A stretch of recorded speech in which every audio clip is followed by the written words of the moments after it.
à la France. Manuel Valls qui devient Premier ministre au lendemain de la lourde défaite aux municipales. Pour le Parti socialiste, c'est d'abord le ministre le plus populaire qui prend la tête du gouvernement. C'est une bonne nomination, parce que c'est effectivement un homme d'expérience que les Français aiment, si j'en juge par sa cote aussi de confiance. Et je crois que c'est important que les Français soient en phase aussi avec l'homme qui est nommé aujourd'hui pour diriger le gouvernement. Pour le Front de gauche, c'est la politique même du président François Hollande qui est à revoir. Et il n'y a rien à attendre de celui qui incarne l'aile droite du PS. Cette nomination de Manuel Valls témoigne que,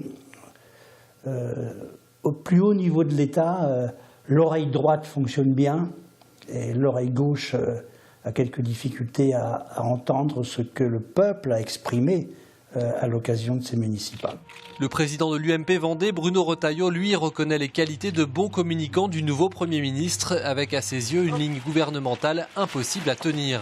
Il y a un problème qui est une sorte de faute originelle du quinquennat de François Hollande, c'est qu'il a été élu sur une autre espérance, une autre politique que celle à laquelle il a dû désormais se rallier avec le pacte de responsabilité, qui est en même temps un effort timide vers la compétitivité française.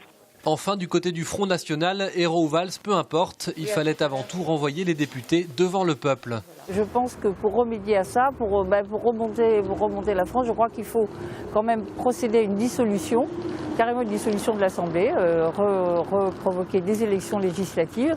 Et là, les Français auront à nouveau un choix. Redonner de l'air au gouvernement, c'était l'objectif de François Hollande en nommant Manuel Valls. Mais les européennes qui se déroulent dans 2 mois s'annoncent d'ores et déjà compliquées.